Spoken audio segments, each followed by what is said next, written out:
Hello friends, welcome to my YouTube channel Haru and Tanu. ഈ കഴിഞ്ഞ ദിവസം വീടിൻ്റെ സൺഷൈഡും ടെറസും ഒക്കെ ക്ലീൻ ചെയ്യുന്ന സമയത്ത് ഒരു ബോസ്റ്റൺ ഫേൺ ഞങ്ങൾക്ക് കിട്ടി.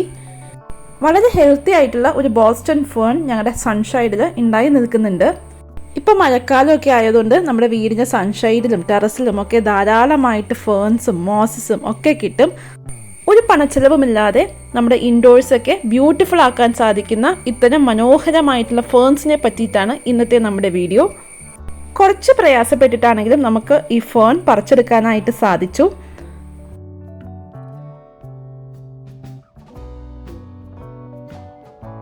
അങ്ങനെ നമ്മുടെ സൺഷൈഡിൽ നിന്ന് നമ്മൾ പറിച്ചെടുത്ത ഫേൺ ആണ് ഇത്. ഈ മനോഹരമായിട്ടുള്ള ബോസ്റ്റൺ ഫേൺ എങ്ങനെയാണ് നടുന്നത് എന്ന് നമുക്കൊന്ന് കണ്ടു നോക്കാം.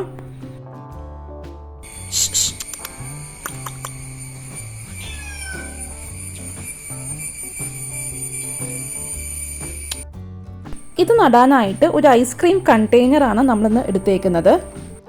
ഒരു ഷാർപ്പായിട്ടുള്ള കത്തിയുടെ എൻഡ് ഉപയോഗിച്ചോ ഒരു കമ്പി ഉപയോഗിച്ചോ നമുക്കിതിൽ കുറച്ച് ഹോൾസ് ഉണ്ടാക്കാം. നമ്മൾ നനച്ചു കൊടുക്കുന്ന സമയത്ത് അധികം വരുന്ന വെള്ളം ഫ്രീ ആയിട്ട് പോകാനായിട്ടാണ് ഇങ്ങനെ ഹോൾസ് ഉണ്ടാക്കി കൊടുക്കുന്നത്. അങ്ങനെ നമ്മളിത് കുറച്ച് ഹോൾസ് ഉണ്ടാക്കിയിട്ടുണ്ട്. ഇനി നമുക്ക് ഇതിലേക്ക് മണ്ണ് നിറയ്ക്കണം. നടാനുള്ള മിശ്രിതം എന്ന് പറയുന്നത് 70% മണ്ണും 20% കൊക്കോ പീറ്റും 10% ചാണകപ്പൊടിയുമാണ്. കണ്ടെയ്നറിൻ്റെ താഴെയായിട്ട് കുറച്ച് ഇഷ്ടിക കഷ്ണങ്ങളോ കല്ലോ നമുക്കിതുപോലെ വച്ചു കൊടുക്കാം.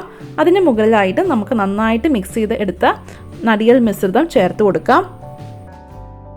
കാൽ ഭാഗം വരെ നമുക്കിതുപോലെ മണ്ണ് നിറച്ചതിന് ശേഷം നമുക്ക് നമ്മുടെ ചെടി വച്ചു കൊടുക്കാം. അതിന് ശേഷം ബാക്കി മണ്ണ് കൂടി നമുക്ക് നിറയ്ക്കാം. മണ്ണ് നിറച്ചതിന് ശേഷം കൈ ഉപയോഗിച്ച് നമുക്ക് നന്നായിട്ട് മണ്ണ് ഒന്ന് ഉറപ്പിച്ചു കൊടുക്കണം. നമ്മുടെ ചെടി നന്നായിട്ട് അവിടെ ഫിക്സ് ആയിട്ട് ഇരിക്കാനായിട്ടാണ് ഇതുപോലെ ചെയ്ത് കൊടുക്കുന്നത്.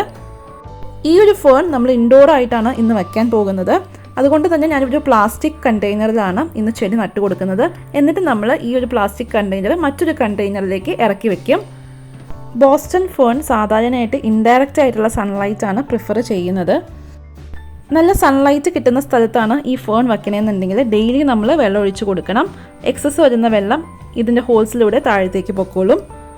ഇൻഡോഴ്സ് വയ്ക്കുന്ന സമയത്ത് ഹ്യൂമിഡ് ആയിട്ടുള്ള ക്ലൈമറ്റ് ആണെങ്കിൽ ഒന്നരാടം വെള്ളം ഒഴിച്ചു കൊടുത്താൽ മതിയാകും. ഏതായാലും നല്ല വെൽ ഡ്രെയിൻഡ് ആയിട്ടുള്ള സോയിലാണ് ഫേൺസ് പൊതുവെ പ്രിഫർ ചെയ്യുന്നത്. നട്ടു കൊടുത്തിരിക്കുന്ന ഈ ഒരു ചെടിക്ക് നമുക്ക് കുറച്ച് വെള്ളം ഒഴിച്ചു കൊടുക്കാം. 2 ദിവസത്തിന് ശേഷം നമുക്ക് ഈ ഫേൺസ് ഇൻഡോർ കൊണ്ടുപോയി വയ്ക്കാവുന്നതാണ്. ഒന്ന് സെറ്റിൽ ചെയ്യാനായിട്ടാണ് നമ്മൾ 2 ദിവസം കൊടുക്കുന്നത്. അതിനുശേഷം നമുക്ക് ഇൻഡോഴ്സിലേക്ക് മാറ്റാവുന്നതാണ്. നമ്മുടെ ചുറ്റും ഒന്ന് കണ്ണോടിച്ച് നോക്കിയാൽ നമുക്ക് കിട്ടുന്ന ഒരു കാര്യമാണ് ഫേൺസ്. ചെറിയ ഒരു ത്രെഡ് ഉപയോഗിച്ച് ഞാനിവിടെ കെട്ടിക്കൊടുത്തിട്ടുണ്ട്. ബുഷിയായിട്ട് നിൽക്കാനായിട്ടാണ് ഇങ്ങനെ ചെയ്തിരിക്കുന്നത്.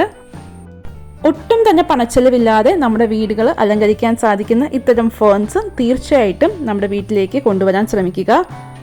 ഈ വീഡിയോ ഇഷ്ടമായെന്ന് പ്രതീക്ഷിക്കുന്നു. നിങ്ങളുടെ അഭിപ്രായങ്ങളും നിർദ്ദേശങ്ങളും താഴെ കമൻസിൽ പറയണം. ഈ വീഡിയോ ഇഷ്ടമായെങ്കിൽ please like, share, subscribe to my channel. Keep watching. Haru and Tanu. By.